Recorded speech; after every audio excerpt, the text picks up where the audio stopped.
It's game day, Husky fans. We're here for you to talk about everything UConn. Let's go. You're locked on.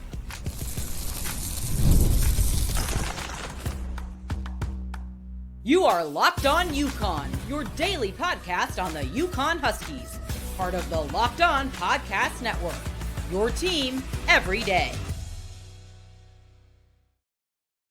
Thanks for making Locked On UConn your first listen every day. We are free and available where we get your podcasts and on YouTube, part of the Locked On Podcast Network, your team every day. Before we dive into today's show, quick announcement from all of us here at Locked On UConn. We really appreciate all the support we've had in October, and it's trending even better in November. So want to thank you for that. Our community is growing fast, especially want to thank our everydayers who tune in with us every day, both on the men's and women's side. We're thrilled to give back by donating 10% of our revenue to Husky Ticket Project and helping send kids to UConn games, men's and women's, and football games. Got a big one coming up against Syracuse this week. We also make a monthly donation to Bleeding Blue for Good and hope you'll consider supporting them too. If you're enjoying the show, please take a moment to subscribe and follow wherever you listen. Thanks for making Locked On UConn your first listen every day. All right. No title sponsor today, so let's get right into it. Let's bring in Dan Meehan of Exit 68. He comes with me every Tuesday and Thursday for his knowledge and expertise as of, whoa, where is he? There he is. On the UConn side, also gets to go to games. Look, man, we haven't played many big time opponents yet, but I thought what was really interesting to me today was on a game day, media availability yesterday with Dan Hurley was intriguing. He talked about, tinkering with lineups. He talked about, guys that a question was asked, are you surprised by anybody? And I'm going to let you kind of talk about what you heard. And then we're going to actually go to some of the video because I clipped a little bit and I want people to hear. If you haven't heard it yet, it's interesting. And there's two pieces of sound I want the listeners to listen to, and then we'll react to it. But what are your initial thoughts right now about his latest media availability where he had some encouraging things to say, but also always keeps it on the level with everybody? Yeah, I think it's always interesting when you're a fan of a sports team. You're kind of everyone has their own thoughts and opinions, and you watch these games so closely. We obviously have to comment on them. Being on social media and stuff like this, I think people don't turn to us for our opinions per se, but hosting a podcast for UConn, people do flick it on in the car on the way to work to see what the talking points of the day are going to be in between games. So I think it's always interesting when the coach then starts to echo some of the thoughts that you and the fan base are indeed having. And so during the media availability, I thought it was interesting that he did address some of the lineup, not concerns, but just kind of some of the tinkering that we as fans might like to see them doing in between games, and especially during a few of these bye games before they head out to Maui and get started with the Big 12 matchups and then conference play. They're just trying to fail fast and get to a point where this team is bulletproof. They said it, last year, that was the goal of the team. Try to fill and plug as many holes as you can so that you are as bulletproof and adaptable as possible, no matter who you play. But yeah, I thought it was interesting that Dan yesterday commented on a few of the lineup tinkering that they're going to be doing. He said they're going to be doing a lot of it. After the last game, we felt that there might be not need to be changes, but let's just see how some different personnel slotting into some different situations might play different for this lineup efficiency wise. I think the Aiden Mahaney minutes at point guard, he's been probably less efficient than we'd like to see. But again, some of these shots go down. The last couple games, we're not really having this conversation, but I thought the comments Hurley made yesterday about tinkering with lineups and the fact that they're going to be doing it quite a bit heading out to Maui and before conference play. I thought that was interesting. Yeah, and before I play one of the clips here, I want to mention too, some of the positive stuff. He said they want, like you mentioned, bulletproof basketball. That's a quote from him. They want to get back to where they're playing bulletproof basketball, elite defense, elite offense, out rebound. He's like, you're happy with the 7 TOs, turnovers. You're happy with 20 assists, 20-ish plus assists to compared to 7 turnovers. You're happy with the mid-30s on defense in terms of like what they're shooting. And that level is only going to increase significantly as they continue to kind of work on it. So let's get into this rotation. So this is something that I'm gonna bring up this video of Dan, and it's gonna take me a second here. But so this is a question that asked if his rotations are set. Let's get to it. It's coming. Give me a second. Internet's kind of your rotations, your lineups more or less set, even going into this game, so that you're not stuck out in Hawaii. No, I think we'll be tinkering. I think we're going to be tinkering for a while. I think it's just there's so many new people. There's been some pleasant surprises. There's been, there's been some guys we got to get going, and then you just never really know, and as a coach, who you really like the most until you start to play games where you're really threatened in. So, it's hard to tell right now kind of who we trust the most, who you like the most until you play the hard ones. I don't mind the way the schedule has fallen for us. We lost so much. I think in a perfect world, we probably, could have spaced some of these guys' games out a little bit more, but I think in a way this has kind of been good for us because of just we lost so much from last year's team. So I found it really telling at about the halfway mark when he talks about the surprises. I'm going to get this off the screen about kind of, because the next question is asked, is Aiden Mahaney one of those surprises? And we'll get to that sound in a second. But he had a moment where he kind of paused, and you could tell he probably has something in his brain that he's not going to tell the rest of us, because, if there is disappointment, if there is, frustration that it hasn't been picked up fast enough, he's keeping that to himself. Yes and no. I think that he is about as open as a head coach or a soundbite is ever going to give you as a head coach in any program in any sport. You ask him a question and he answers it. He does not beat around the bush much, if at all. So I commend him for giving us the answer that we want to hear. It's honesty. It's like they're going to tinker with the lineups. If some guy, and again, we kind of derive our thoughts on this team and how we think they're going to play based off of the history of his 7 years here. We just kind of follow the lead there. So we're kind of anticipating what we think is going to happen. And the best man's going to play. That's just how it goes with this team. If there's someone that's one of the calling cards of this team the last few years and where they want to be is highly efficient basketball, moving the rock, getting open shots. They're always going to get open shots just because of the style of play that they play. They're getting open shots. If someone's not making them, time to switch it up and, quote unquote, tinker, like you said, to see if we can up that efficiency. And, there's right now, it's not going to matter. They're playing, these bye games with 35, 38 point spreads. It doesn't matter now. And it doesn't look like it matters, but you need to start ironing this stuff. This is why you have bye games, to iron this stuff out now, figure it out. You're paying these teams 100, 200 grand to get their brains beat in.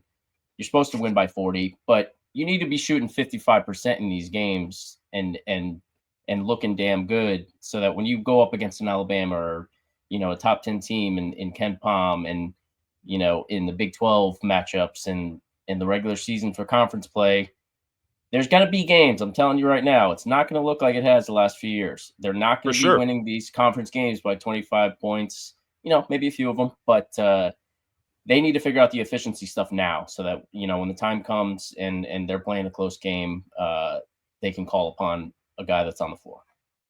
For sure. And this is something that he talked about with Aiden, because the next question is essentially around, if is Aiden one of those guys that you want to get going? And this is the sound from that. It's pulling up right now. Bear with us. Technology. Come on. Guys you'd like to see get going a little bit? Yeah, I think, listen, it's an adjustment for Aiden. The way we're asking him to play, just the way that, the way that we go about things. He comes from an incredibly successful program, but every program's different. And then we need him to be on the ball more. What we need, we can't play two little guards in the backcourt and do what we're trying to do. So, yeah, I mean, we got these wings that we really believe in and we want to invest in. The sophomores, the freshmen, really are 2 through 4. We just think we got so much upside there. But it's going to be tough for us at the level we're trying to play at, to play him and Hassan together to start a game, or for even really long stretches. They'll play together some, but we need to, obviously, we're used to playing tall on the perimeter. Yeah, and to kind of respond to your initial point about yes and no, what I mean by this is Dan Hurley is not a BS artist. You're 100% right. Yep. He's not going to give you coach speak. He's not going to give you all that stuff. But what he does give you is he gives you little nuggets of truth, along with still protecting his players. He has no issue with saying someone needs to play better, as he just did there with Jayden, but he gave him the caveat of it's an adjustment. You're coming from St. Mary's, you're coming from the West Coast. The way we're asking him to play is a little different. We're not asking him to play off the ball because he's too small. We're asking him to play on the ball, and that's an adjustment for him. Now, can he play off ball? Sure. So can Ahmad Noel. But guess what? At 6 foot and at 6'2", those aren't the guys that Dan wants coming off screens the way Cam did, the way Tristan did, and all that stuff. So that's the difference. And I think that's the biggest question mark and puzzle for this team is, can Jayden take the reins of the point? Can Haas do the same thing? We've seen it at times from him, but it's the only question mark from this team being, I feel like, bulletproof from last year outside of interior defense and foul issues with Samson. It really is about the guard play, and in particular, who's handling the ball. I'm less worried about this team on the offensive end. Their style of play, that they're going to be cycling in, they're going to be playing 8, 9, 10 guys some nights, depending on who they play. I'm not worried at all about the offense. The way that they move the ball around and get efficient shots, I think that's always going to kind of be there. Right. They have playmakers on this team. They've got diverse personnel, so I'm not necessarily worried about them on the offensive end. The one glaring hole I think that they may have is on the defensive end. And despite, having a ton of positional length at the wings and down low, they do have, they have Tarris Reed, who's still trying to adjust to this, new surroundings, this personnel, and trying to figure out what his role specifically is going to be on this team. He was incredibly talented at Michigan, but that team didn't really have an identity. So he's kind of just starting anew in that regard here. I'm not worried about him. He's highly talented, and I think he'll figure it out. But one thing that people need to remember is that the last 2 years, everything defensively, the way that those guards and the wings, everything got funneled to the middle to Klingon because he's a 7'2" black hole in the middle of the defense. The way that the guards could get beat off the dribble, go ahead. Go have fun down low. I got a 7'2" behemoth down there that's either going to alter your shot or stuff it to the third row. That's not necessary. They don't really have that luxury on this team. If a guard, a smaller guard, they're giving up some height compared to the guards of the last 2 years. If a guy gets beat off the dribble, you can't funnel him down to Samson. He's got some foul issues. Maybe he figures it out. But I just think, if anything, that's one of the, I don't want to call it a glaring hole, but it's something they're going to have to figure out, soon. Yeah, and we're going to get to the next segment because this one went long because we listened to Dan a little bit there. But I will say this. If Samson figures out fouling, and Dan said, I think he's going to do it, essentially, in media availability, as he laughed. He also said that he has this. He's number 2 in the country in blocks per minute based off of his time on the court. So there's defense there. It's not the same. You're right. It's not the same. But they're going to figure it out, and I have no doubts they were. But when we return, we had a little exercise based off of Dan's comments, based off of his media availability. We put together a few lineup combinations that would be kind of our dream scenarios, our thought process around this. Just have a little fun here in the second segment coming up after this. What's up, Husky fans? So far this season, we've pooled over $20,000 to support players on Roy. Micro deposits lead to massive change. With the Roy app, you can direct your support to athletes you love, ensuring that all funds go to specific players you choose. Unlike collectives, you know exactly where your support is going and even receive exclusive content like personal videos and updates after the season. And the best part, it's risk-free. If the athlete transfers or does not deliver the content, you get your money back. This week, I'm supporting Joe Fayano. I just pitched in $100, and I'd love for you to join me. Even $10 makes a difference. Let's show Joey that love and keep him connected to our school. Remember, pay today, celebrate tomorrow. Your support sets your team up for success. Plus, don't miss out on Roy's exciting giveaway. 2 tickets to a game in November. Just download Roy, create an account, and enter the promo code Locked On, and you're entered. Already on Roy, any contribution or athlete campaign also gets you entered automatically. No purchase necessary. Void where prohibited. Download the Roy app now. Join the NLL game with no subscription and no fees. Be sure to check us out on Instagram, Facebook, and X at Roy_return on you for more info.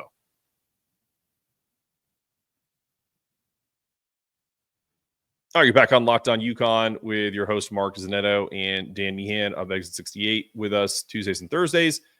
We had a nice little discussion here about combinations and Dan Hurley's media availability, talking about tinkering with the rotation, talking about trying to get Aiden going. So we're not Dan Hurley and we're not Coach Hurley, but when you cover a team daily, you start to hopefully think like them. So anytime I do like recruiting shows or any of this stuff, I always think under their lens. I'm never going, this is what I would do, just so everyone's clear. Okay. And I think that's something that my partner is well aware of too. So I asked Dan Meehan and myself to come up with a first, second, and third lineup combo that you think Dan would want to see this year and give our opinion on it. So I'm gonna let you go first. What's your first lineup? Let's see how in sync we are or how matched up we are. All right, this might surprise some people. Okay. I think it's the exact lineup they've been trotting out there for the first 3 games. Okay. They put that lineup out there for a reason. For folks at home, the starting lineup for the first 3 games has been the same. Karaban, McNeely, Solo, Mahaney, Sampson. I want to see them figure that lineup out. If they came into the season thinking and hoping that was going to be the most efficient and the highest, net roster starting lineup, if that was the ideology coming into the season, that was going to be the best iteration of this team, I want to see that happen and come to fruition. Okay. I respect it. My first lineup is on the ball. I have Solo ball. And at the 2, I have Liam, kind of playing that big guard. At the 3, I have Jay Ross. At the 4, I have Alex Karaban. And at the 5, I have Sampson. I don't think you can disqualify Sampson's defensive prowess when he doesn't foul. He still needs to work on his, not mauling everybody, using his athleticism. And something else Dan said, and I think this is why, again, I want Solo in that on-ball position, because I think he can do this. I think this is a part of his game where the guards aren't helping Sampson and he's getting antsy. That's something Dan said in his availability. And what he meant by that essentially was, last couple of years, he was getting these lobs that were being ferocious dunks because Tristan, Cam, Steph were seeing it early and getting them going. So like he didn't have to worry about his offense and this great opportunity that he has to start, right? So I think you're right about the trotting this lineup out there. So you could convince me that Aiden is in this mix, but I do love the idea that your 2 guard is big, like that 6'7", 6'8" Liam McNeely playing the 2. You don't lose anything because everyone rebounds. Alex is at the 4 like usual. You have Jay Ross out there. That would be my. I think that's what Dan wants to see from that one. It's interchangeable, and then the rest he could just play around with. I think his comments from last week. What would be your second lineup? I think to your point with McNeely playing the 2, I think that is a little bit more where Hurley wants Liam, kind of more on the ball, facilitating, creating offense. He trusts him as a 18-year-old to do so. Let him roll. But okay, so my second lineup, I've got obviously Karaban, McNeely. I want to see Tarris Reed play some more minutes. I think this isn't an indictment on Sampson. I don't care about the fouling stuff. I almost want to see Sampson back to his role coming off the bench where he's more comfortable, where he was the last year, 2 years, kind of backing up Klingon, who was the dominant center, and then coming in to just be a game changer, sideline plays, catching lobs, like you said. So I'm going to go Karaban, McNeely, Solo ball at the 1. I think Solo has a big leap to take. Everyone's waiting and ready for it. He showed it in the first 3 games.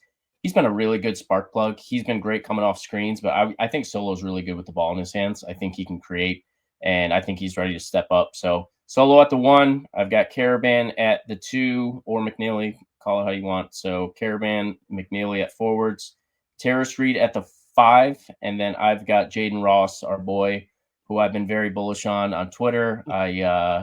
I made a bold prediction. Some people liked it, some didn't, that he would be the first Husky off the draft board next June. So Wow. I want to see him in the starting lineup. I think he's got a lot to give. Let me tell you something. What's really interesting is this was misquoted. So I went back and listened to Dan this morning. That was part of the prep for this episode. He said he doesn't want Jay Ross to look like he doesn't have to look like Devin Booker. Not that he wants him to. You know what I mean? Like he also said to Jay Ross, like all the things that we talked about, like all the hard cutting. He essentially just said, just be like Alex, and everything will fall into place because you're about 20 times more athletic than Alex Karaban. But if you can master the little things, it'll all shine through, right? So great point on your end. I think he definitely is got that type of ability. My second lineup is Haas at the 1, Solo at the 2, Liam at the 3, Jaylin Stewart at the 4, and Alex Karaban at the 5.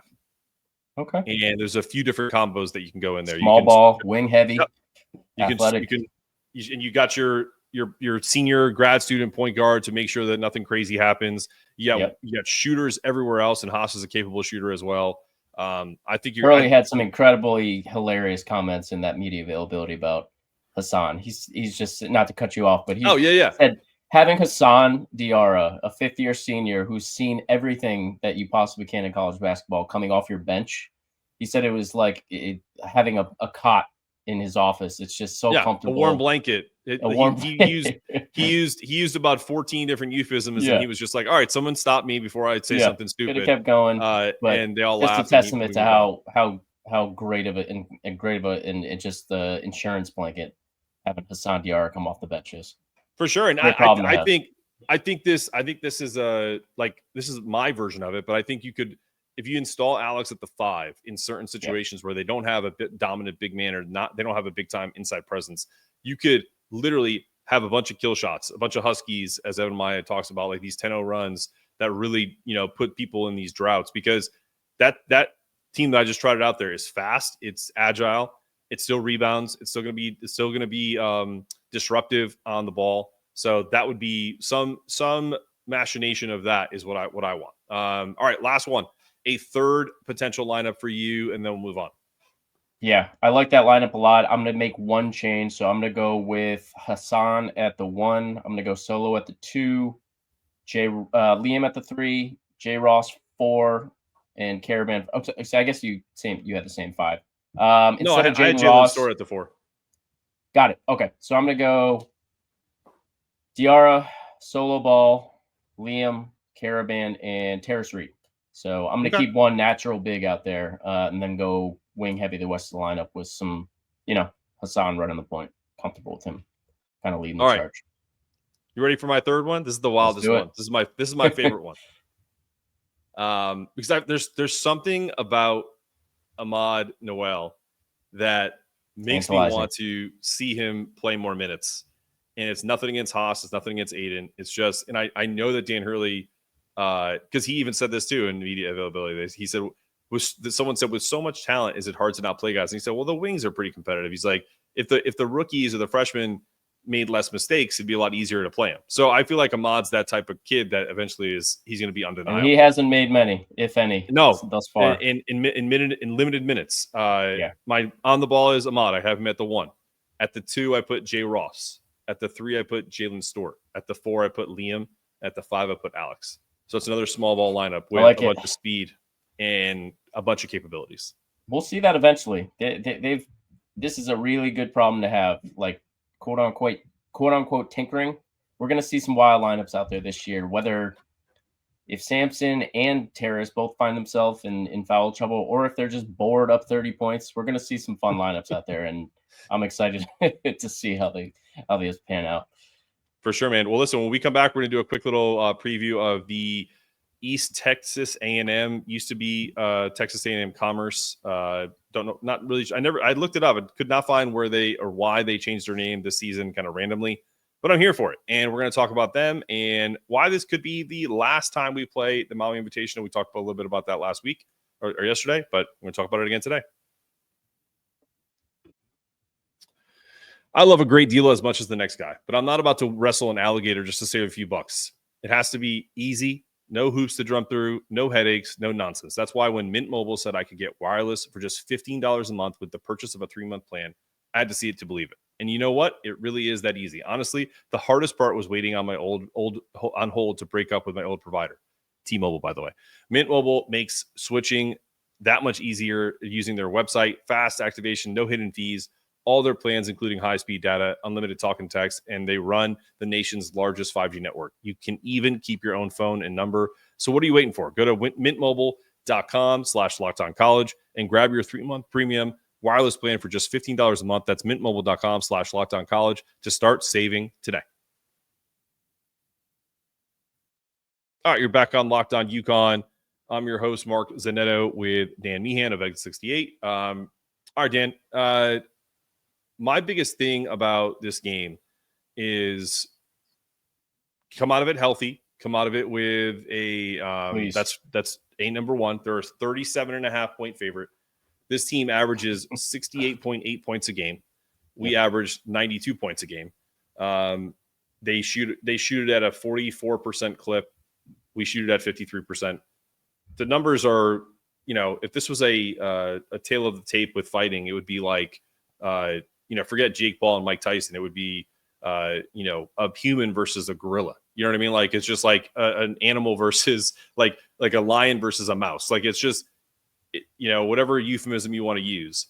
It is going to be very difficult for East Texas A&M to, it was easier for them to change their name than it's going to be for them to score 60 points this game. Let's put it that way. Let's be real here. This is probably the worst team of the four. The first four that they faced. This is the 340th out of 364th ranked offense, and their defense is 322nd out of 364. The stats are what they are. They're going to kill them. But again, there's going to be good opportunity for some guys to show what they can do before we head out to Maui. And like you said, ultimately the most important thing coming out of tonight's game is staying healthy. Just keep everyone upright. And I'm hoping, like Hurley mentioned, and we've talked about obviously already on this podcast, I want to see some tinkering tonight. This is the last game. But when you're going to see it, when you're going to see that tinkering is if they come out and they execute quickly. If they can come out and get up 15-1 or, and it's not 12 minutes into the game because they're not making shots. Because they've take care of business early. They've come out of the gate a little slow in these first three games. Yeah, all in all, they've been dominating. Like, whether they've had slow or bad first half, they're still up 15, 20 points at halftime, and then it balloons to 30 and 40. They've covered every single game if you're interested in any of that. But it's not just about the point spread. It's about kind of finding that rhythm early so that Dan Hurley can go, okay, this is what we have. And now let's see if we can give Ahmad a chance and Isaiah Abraham and a little Yusuf Singari, but also the other guys who are in the mix to play big time minutes, Jaylin Stewart. He wants to play those guys. And if he can't, because his starters are not, taking care of business, then maybe you see some tinkering earlier based off of the ineffectiveness. Something else to keep in mind here. I know this offense isn't the most efficient of the four teams that they've played. This is the smallest roster they've also played. The tallest guy on this team is 6'8". This is a tiny team compared to UConn. So some of those small ball lineups that we threw out earlier on the pod, you might see tonight. We want to see Sampson figure out the fouling issues. You want to see Tarris Reed get some reps. But if there was a time to get Ahmad Noel some minutes prior to heading out to Maui to face some fierce competition, it's probably tonight.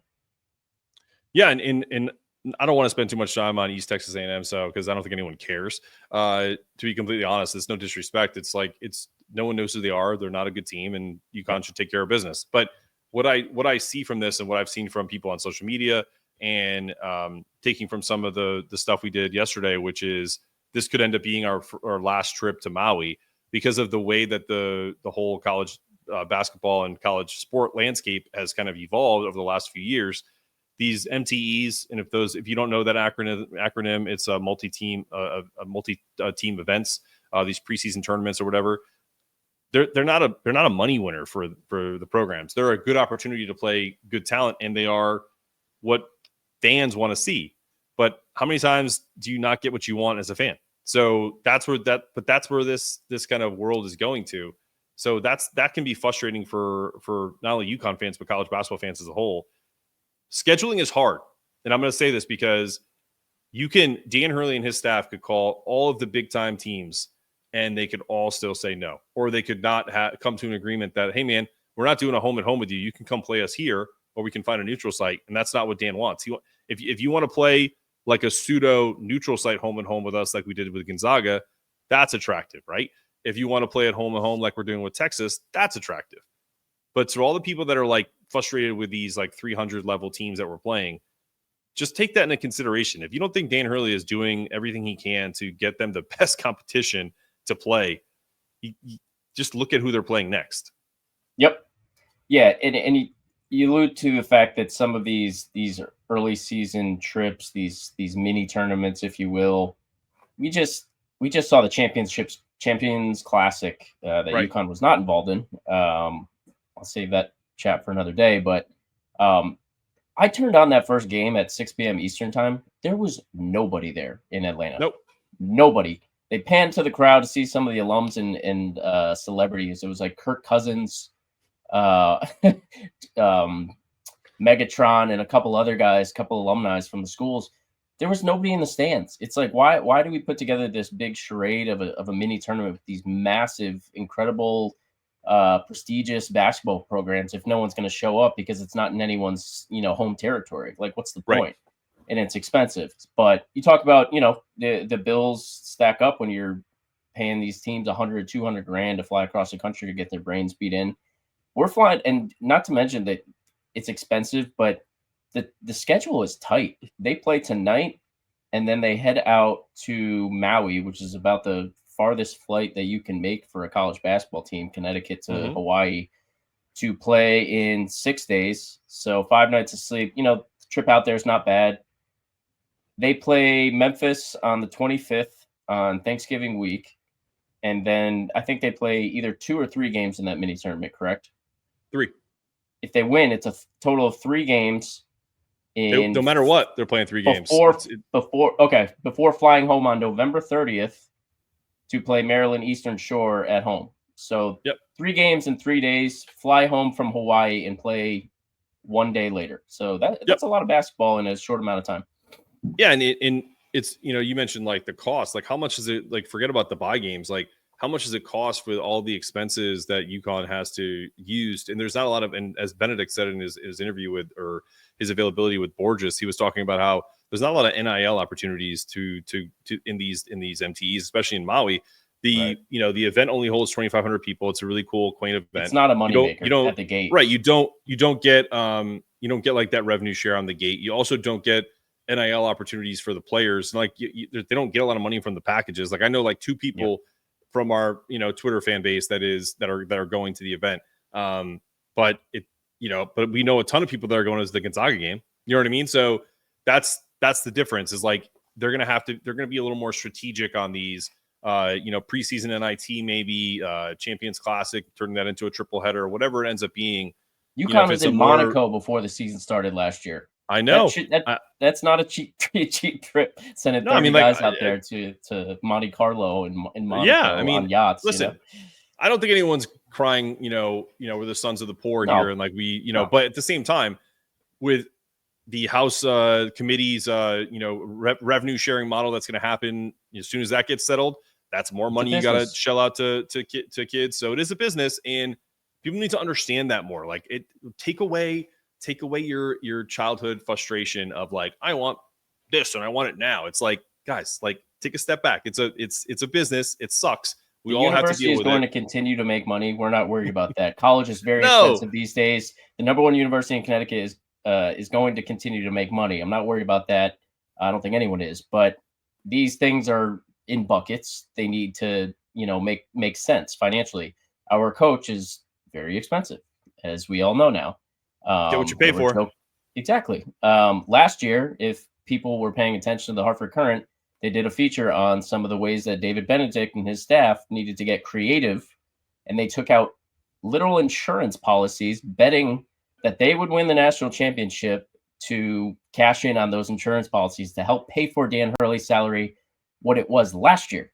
And now it's like 5x that. So don't think that this isn't a business. They have to think creatively, and luckily we're lucky to have one of the best administrations in the country. Absolutely. And it was good to see David last week in person, and said what's up to him and have a quick chat. So we'll have to get him on the show here pretty soon. Listen, man, that's the show today.